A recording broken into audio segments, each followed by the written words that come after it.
I watched through the cafe window as my mother collapsed on the courthouse steps, cameras flashing around her like hungry vultures.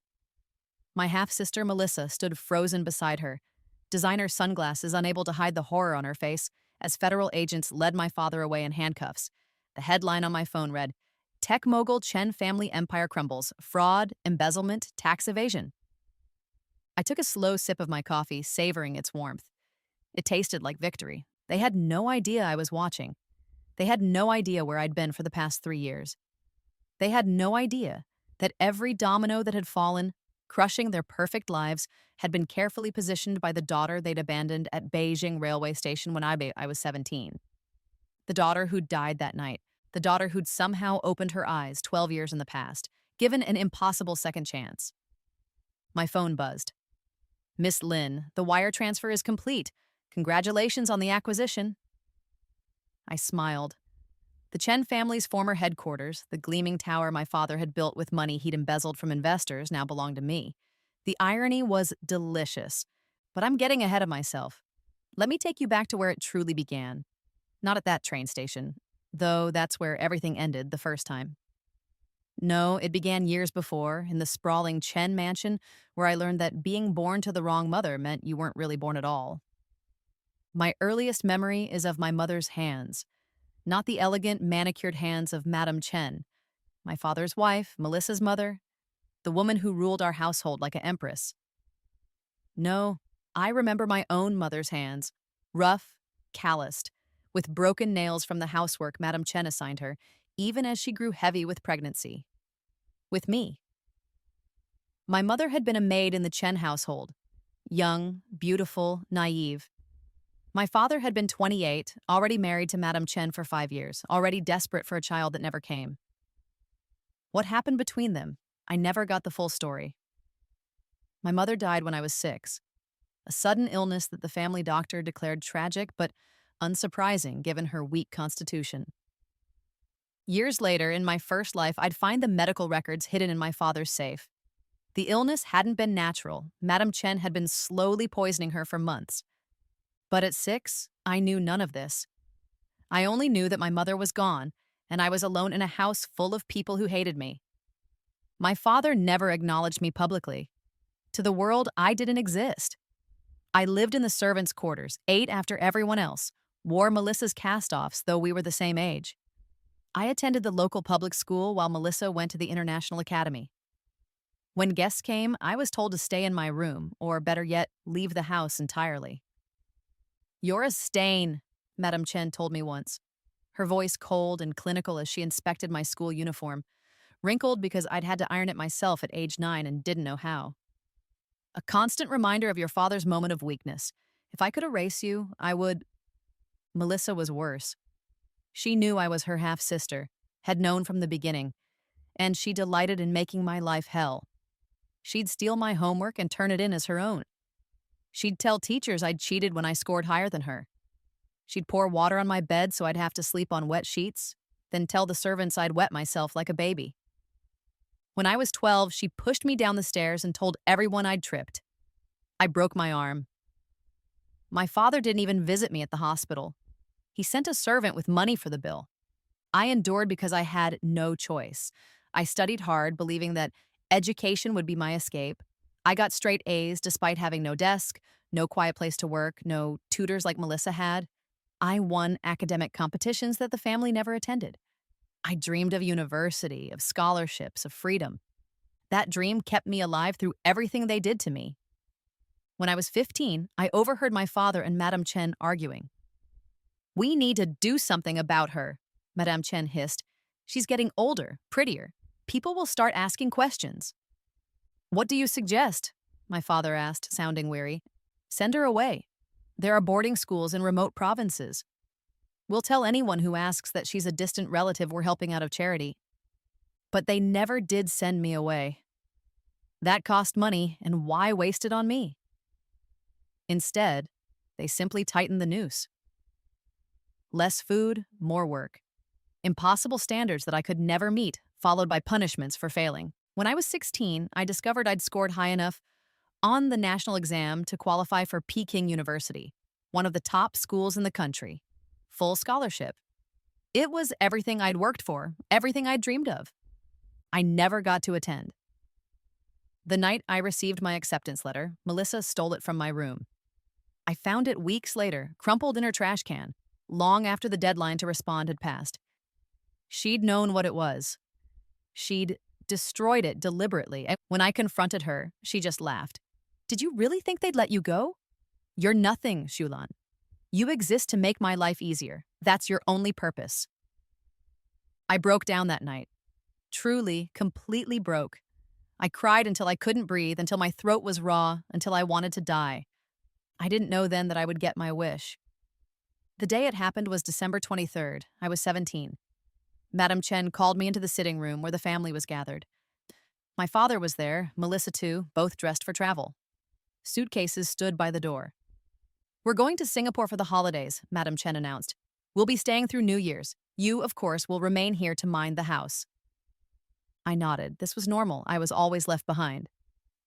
However, she continued, her lip curling, we've received a call from your mother's family. Your grandmother in Harbin is ill. They've asked you to come.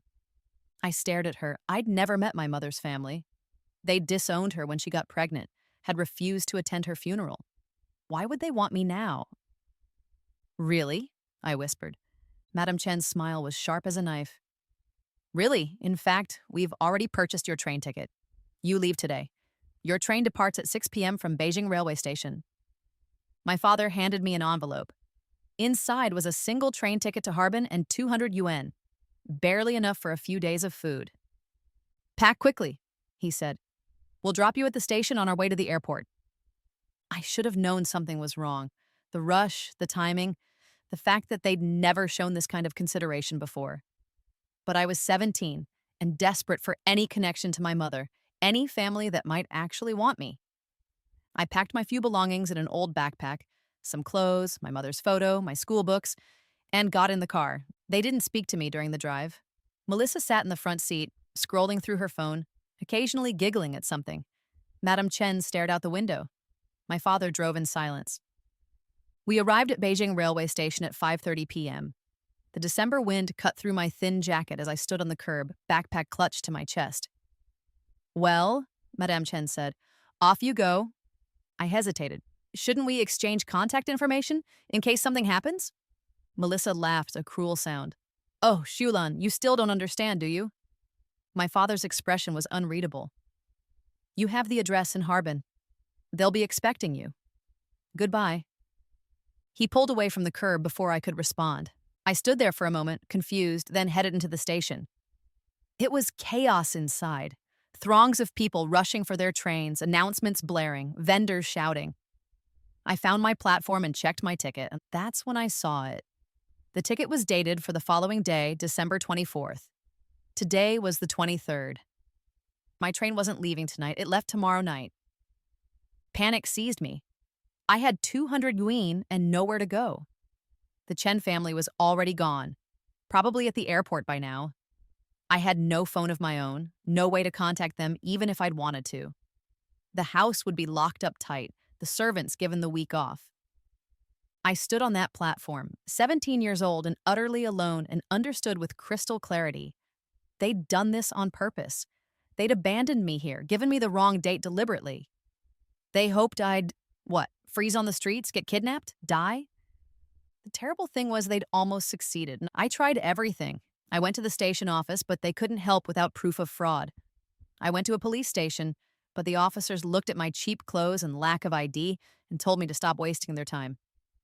I tried to find a cheap hostel, but 200 yuan wasn't enough for even the most run-down room in Beijing in December.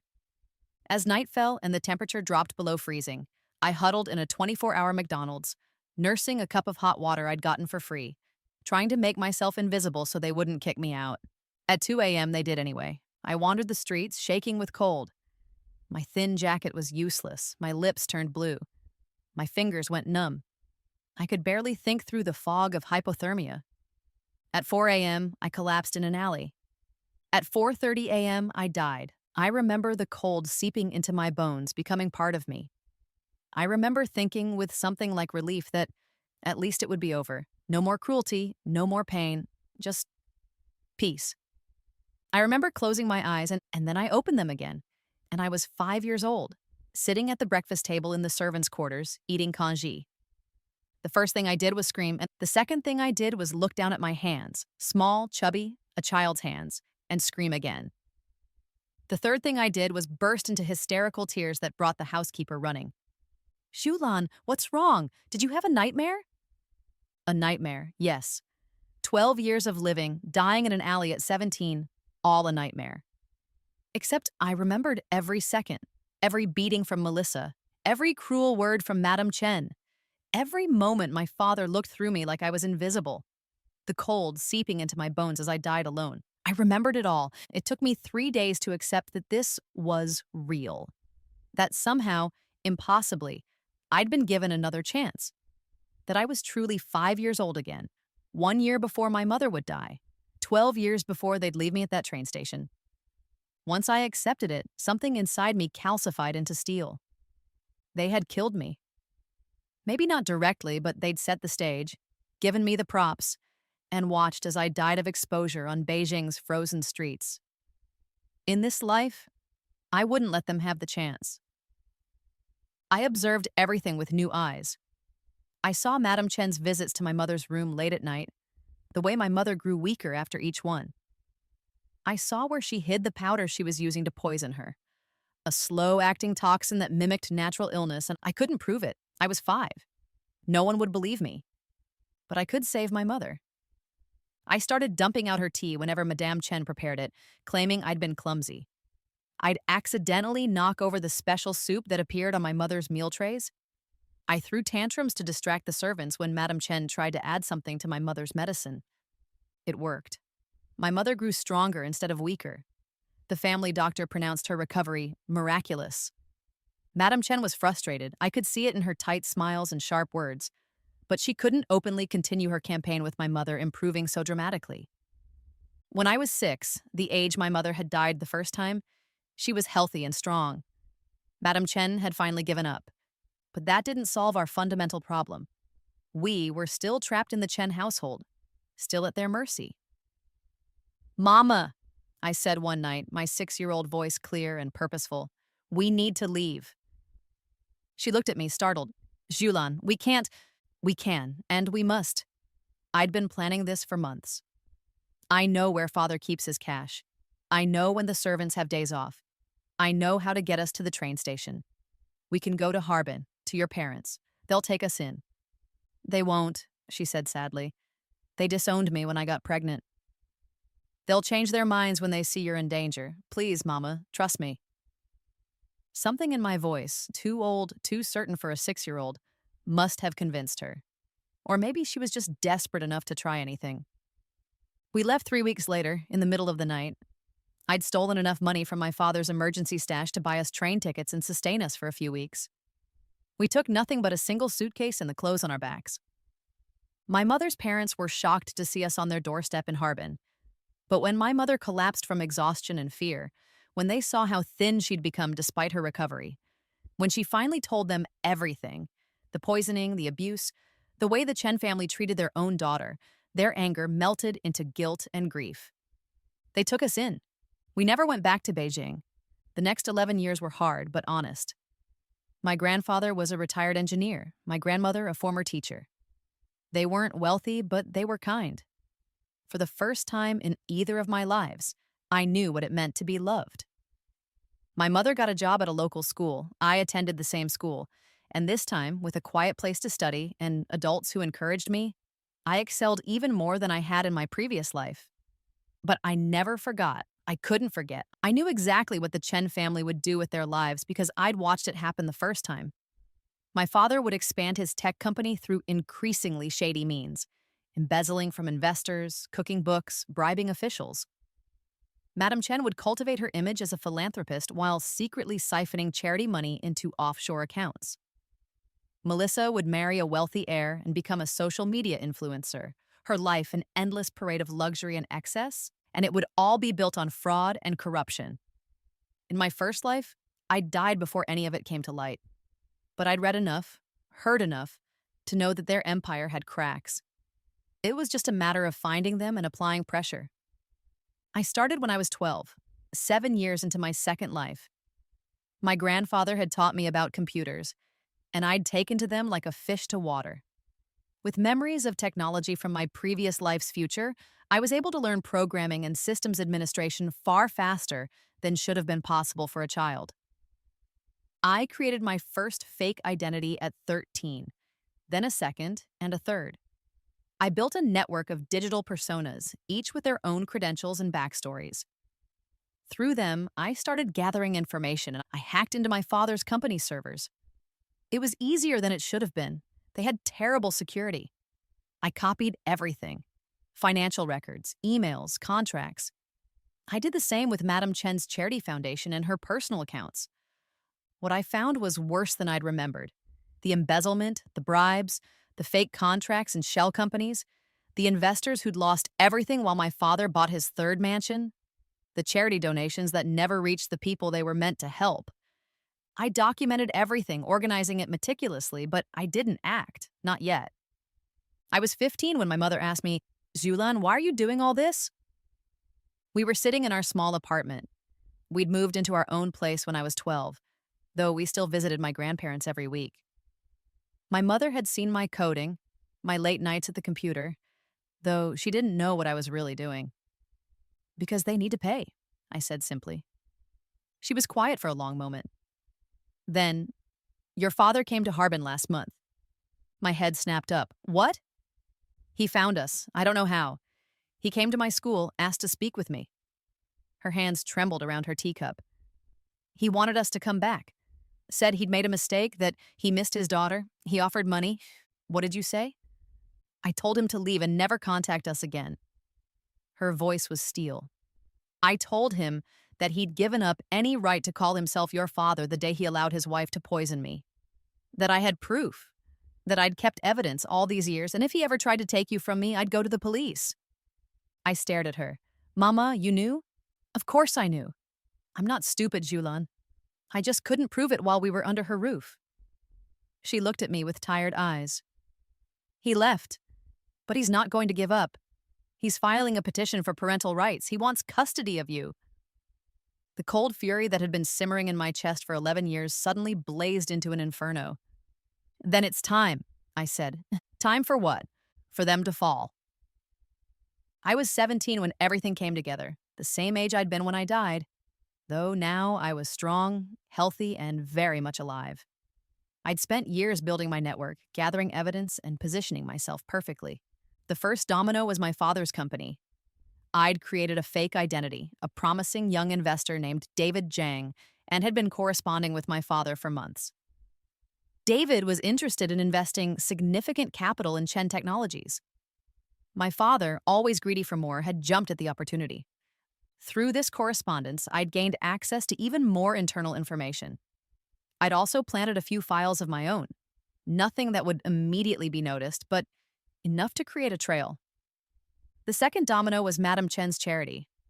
I'd discovered that she was planning a major fundraising gala with prominent government officials and wealthy business people attending. She'd been advertising it for months, promising that all proceeds would go to underprivileged children's education. I knew better. I knew the money would vanish into her accounts the moment it cleared. The third domino was Melissa. In my previous life, she'd married a man named Richard Wei, heir to a shipping fortune. I knew when they'd meet, where, how. And I knew that Richard Wei had certain standards about the women he dated. Standards that Melissa, despite her beauty and pedigree, would never meet if he knew the truth about her character. On October 15th, 3 years into my plan, I set everything in motion. I'd arranged to be in Beijing that week under the pretense of visiting universities. My mother didn't know my real purpose. I'd told her I was considering schools for next year. In truth, I had no intention of leaving Harbin. I'd already been accepted to Harbin Institute of Technology under a special program for young prodigies, with a full scholarship and a stipend. But I needed to be in Beijing for what came next. I'd rented a small apartment in an anonymous building, paying cash. From there, I worked. First, I sent an anonymous tip to the Securities Regulatory Commission, along with selected files from my father's company servers. The files showed embezzlement, fraudulent reporting, and securities fraud. I'd been careful to include enough evidence to trigger an investigation, but not so much that they'd question how an anonymous tipster had obtained internal corporate documents. Second, I contacted 3 journalists I'd been cultivating relationships with through yet another fake identity, this time as a concerned company insider. I provided them with proof of Madam Chen's charity fraud, including bank statements showing exactly where the money really went. Third, and perhaps most satisfyingly, I sent Melissa a gift. I'd hired a private investigator months ago to follow her, to document her affair with her personal trainer, her cocaine habit, her habit of shoplifting from high-end stores for the thrill of it, even though she could afford to buy everything she stole. I compiled it all into a beautiful dossier, printed on expensive paper, and had it delivered to Richard Way's office with a note. Thought you should know who you're dating. Then I waited. The Securities Regulatory Commission launched their investigation within 48 hours. My father's company's stock price began to plummet as rumors spread. The journalists published their exposés on the same day, creating a media firestorm around Madam Chen's charity fraud, and Richard Way dumped Melissa via text message, attaching several photos from the dossier. But I wasn't done. I'd spent 3 years learning everything about corporate law, securities regulations, and forensic accounting. I'd educated myself better than most lawyers on what evidence was needed to make charges stick. The files I'd provided to the authorities were just the beginning.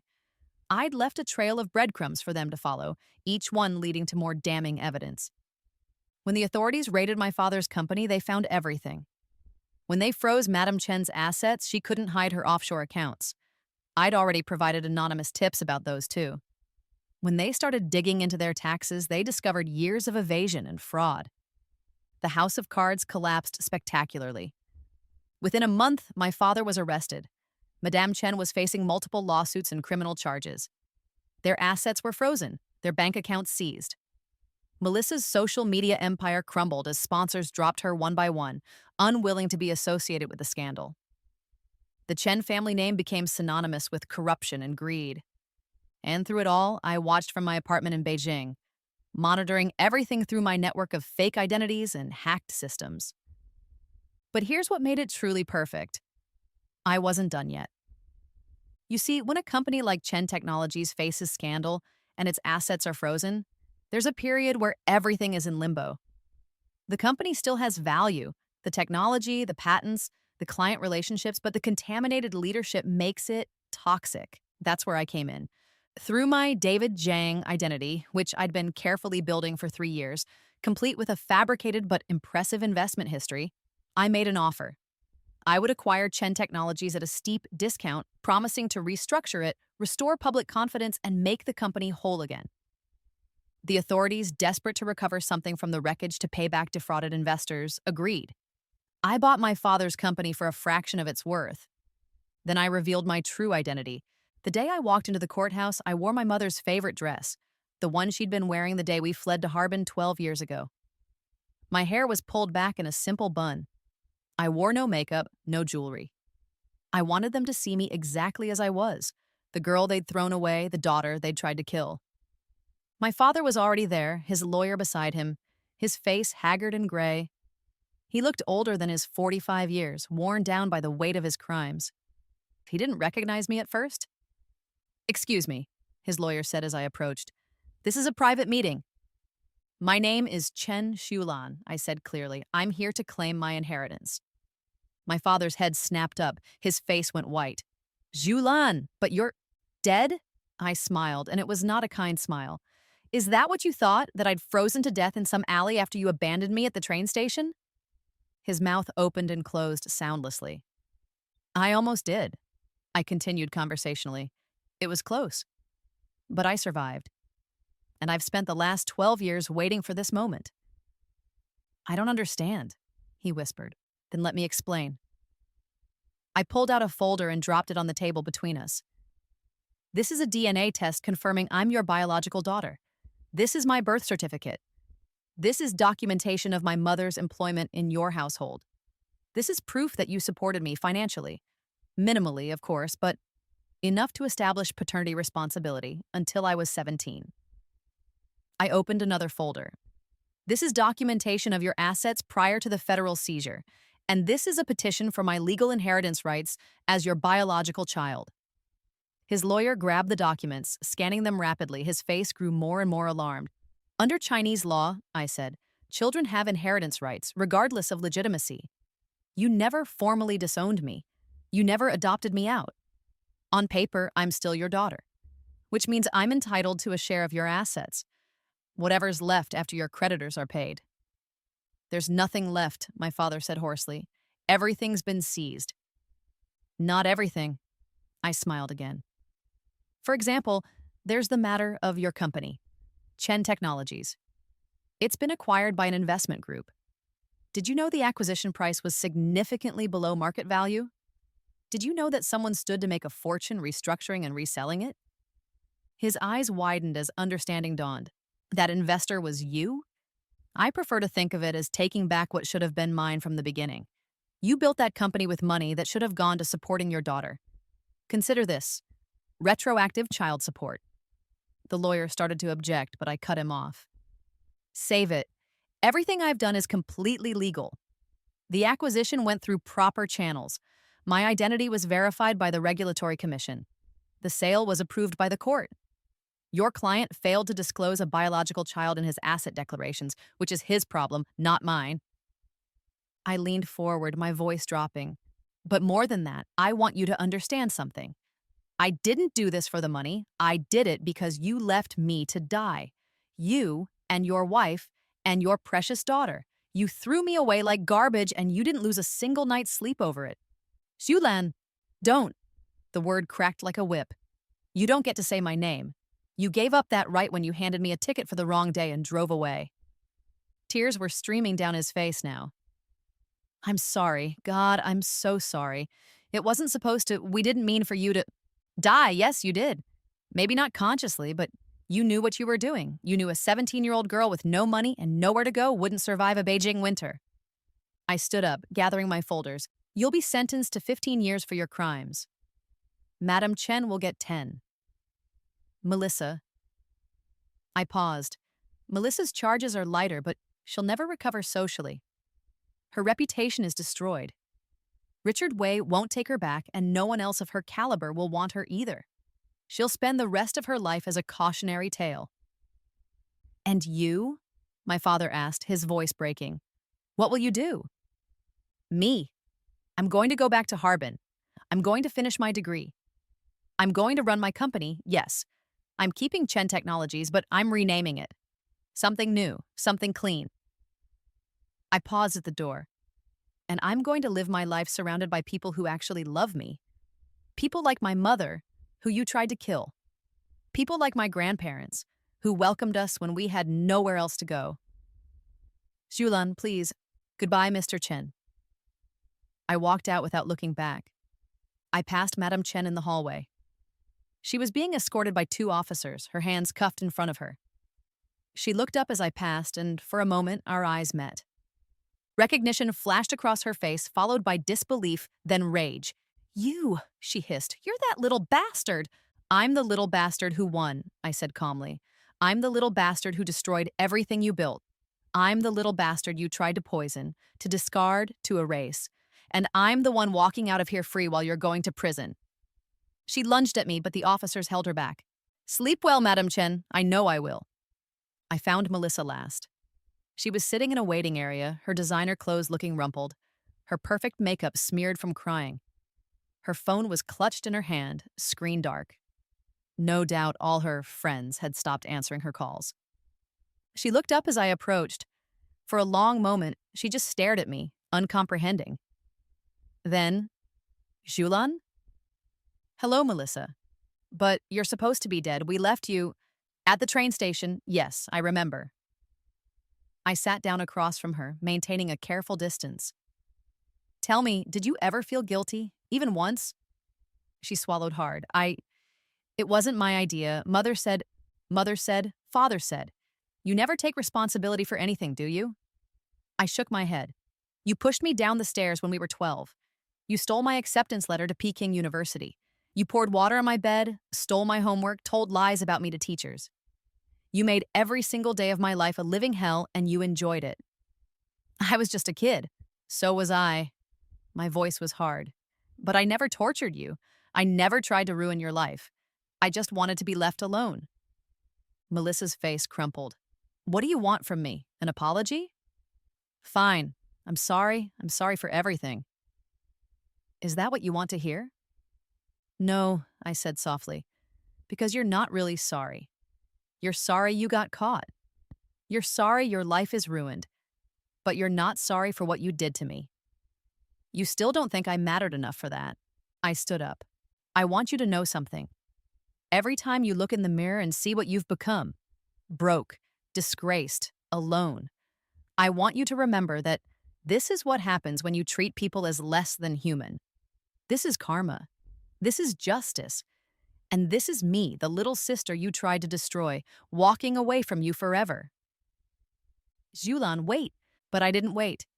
I walked out of that courthouse into the bright October sunlight, pulling out my phone. I had a call to make. Mama, it's done. My mother's voice was warm and familiar, anchoring me to reality. Are you okay, baby? I'm better than okay. I'm free. I took a deep breath of cool autumn air. I'm coming home. We'll be waiting. Your grandparents want to make your favorite dumplings. Tell them I love them. Tell them I'll be there tomorrow. I paused. Tell them their granddaughter is going to be just fine. I ended the call and hailed a taxi to take me to the airport. As we drove through Beijing's streets, I watched the city slide past the window, a city that had almost been my grave, now the site of my greatest triumph. My phone buzzed with news alerts. The story was everywhere now. Mysterious heir emerges in Chen Technologies scandal. Who is Chen Xulan? Long-lost daughter claims family fortune. They'd figure out the full story eventually. Some journalist would piece together my connection to the family, my disappearance 12 years ago, my sudden reappearance now. They'd speculate about whether I'd planned this revenge, whether I'd been behind the investigation. They'd never prove it, of course. I'd been too careful, but the speculation alone would be delicious. I arrived at the airport 2 hours before my flight. As I sat in the departure lounge, I thought about the girl I'd been in both my lives. The scared, abused child who'd endured years of cruelty. The teenager who'd died alone and cold, believing she was worthless. I thought about the moment I'd woken up in my 5-year-old body, given an impossible second chance. And I thought about every choice I'd made since then. Every line of code written, every piece of evidence gathered, every identity created. Every step of the elaborate revenge that had brought the Chen family to their knees. Had it been worth it? I looked at my reflection in the dark window. I saw a young woman in a simple dress, with clear eyes and a straight spine. I saw someone who'd learned to fight back, who'd protected her mother, who'd built something from nothing. Yes, I decided, it had been worth it. My flight was called. I boarded the plane to Harbin, settling into my seat with a sense of peace I'd never known in either of my lives. As we took off, Beijing shrinking below us, I pulled out my laptop.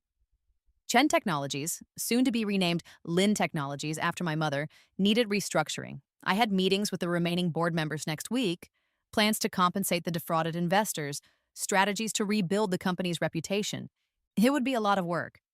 But it would be honest work, built on a foundation of justice rather than cruelty. I was 20 years old in my first life when I should have been walking across the stage to receive my university diploma, if I'd lived. In this life, I was 17 and about to start my sophomore year at Harbin Institute of Technology. I had a promising career ahead of me. I had a mother who loved me, grandparents who doted on me, a future bright with possibility. I had everything they'd tried to take from me, and they had nothing. The epilogue to my story unfolded over the next 3 years with a satisfying inevitability. My father was sentenced to 18 years in prison for embezzlement, securities fraud, and tax evasion. He lost everything. His company, his wealth, his reputation. I heard through the grapevine that he spent his days in a small cell writing letters that no one answered. I never responded to any of them. Madam Chen received a 12-year sentence for charity fraud and conspiracy. Her carefully cultivated image as a philanthropist was shredded in the media. The charities she'd claimed to support, poor children, sick elders, disaster victims, all came forward with stories of promises broken and donations that never arrived. She became, ironically, the symbol of everything wrong with fake philanthropy. In prison, she aged rapidly. I saw a photo of her once, 2 years into her sentence. Gray haired, stooped, nothing like the elegant ice queen who'd ruled the Chen household. I felt nothing looking at it. No satisfaction, no pity, just nothing. She'd become irrelevant. Melissa's fall was less dramatic, but perhaps more cruel in its way. She wasn't charged with any crimes. Being a terrible person isn't illegal. But her life as she knew it was over. Richard Way not only dumped her, but made sure everyone in their social circle knew why. The drug problem she'd hidden became public. Her sponsorships evaporated. Her friends abandoned her. She tried to reinvent herself, to start over, but her name was too tainted. Every potential employer Googled her and found the scandal. Every new relationship ended when the person learned who she was. Last I heard, she was working as a saleswoman in a mid-tier department store, living in a cramped apartment, spending her evenings scrolling through old photos of her former life. It was exactly what she deserved. As for me, my life became everything I'd dreamed of and more. Lin Technologies, I'd officially changed the name 6 months after the acquisition, flourished under my leadership. I'd brought in new management, cleaned house of anyone involved in the previous corruption, and pivoted the company toward ethical tech solutions. We developed software for nonprofits, created educational platforms for underprivileged students, partnered with legitimate charities. Everything the Chen family had claimed to be, we actually became. The company's value tripled within 2 years. I made back my investment 100 times over, but more than that, I created something I could be proud of, something built on integrity rather than fraud. I graduated from Harbin Institute of Technology at the top of my class, with offers from every major tech company in China and several international ones. I turned them all down.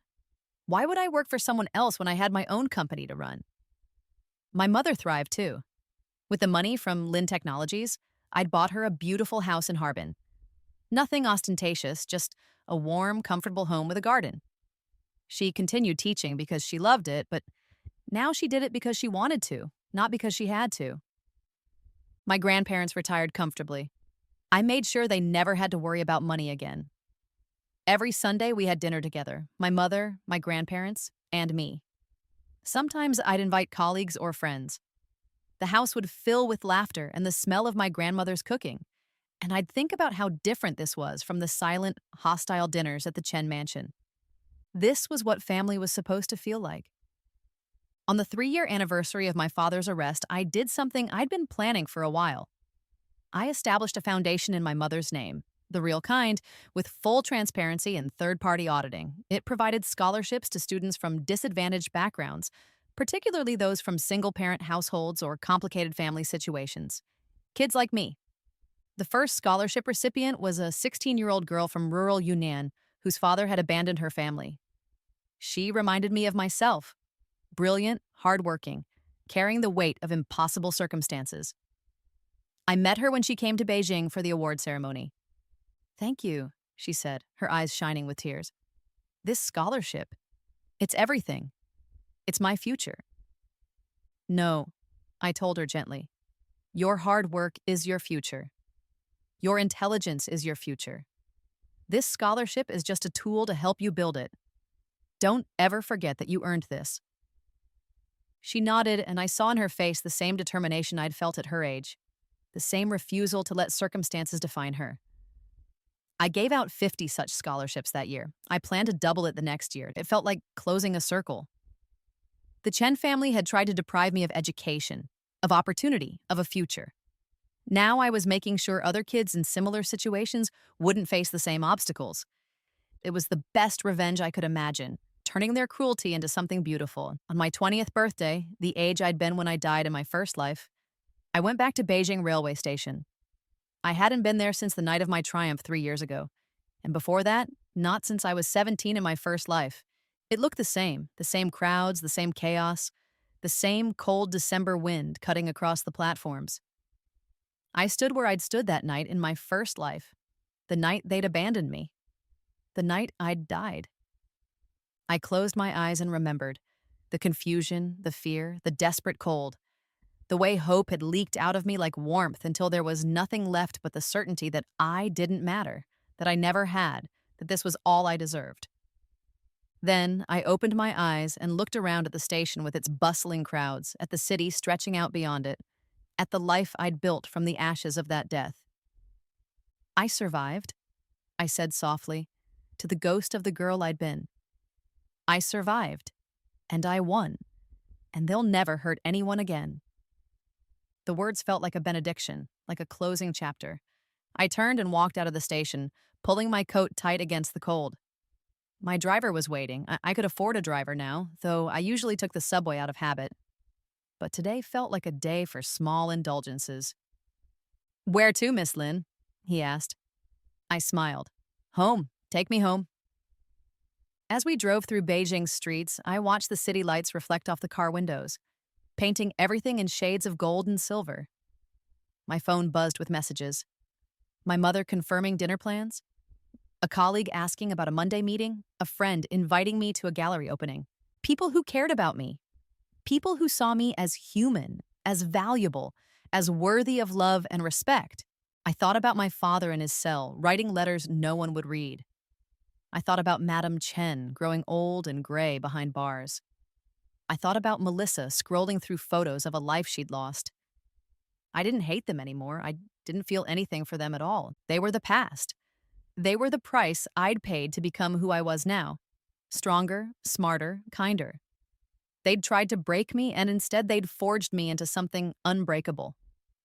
That night, I had dinner with my family in our warm, happy home. We ate my grandmother's dumplings and laughed at my grandfather's terrible jokes. My mother showed me her students' latest essays. We talked about my plans for the foundation, about the new contract Lynn Technologies had just signed, about ordinary, wonderful things. After dinner, I sat in my room, a real room, mine, decorated the way I wanted with books I'd chosen and art I loved, and opened my laptop. I had work to do, plans to make, a future to build. But first, I opened a file I'd kept for 3 years. A chronicle of everything that had happened, every step of my revenge, every piece of the puzzle I'd assembled. I read through it one last time, from the moment I'd died in that alley to the moment I'd walked out of the courthouse victorious. Then I deleted it. I didn't need it anymore. The story was over. Justice had been served. Now it was time to write a new story, one where I wasn't defined by their cruelty or my revenge. One where I was simply Chen Xulan, who became Lin Xulan, who became someone who mattered. Someone who'd been left at a train station to die and had instead built an empire. Someone who'd been given a second chance and had used it to become everything they'd tried to prevent. I closed my laptop and looked out the window at Harbin's winter sky, clear and filled with stars. In my first life, I died at 17 believing I was worthless. In this life, I was 20 and I knew the truth. I was invaluable. And they'd never know where I went, how I survived, or how thoroughly I destroyed them. That ignorance would haunt them forever, and I would sleep peacefully every single night,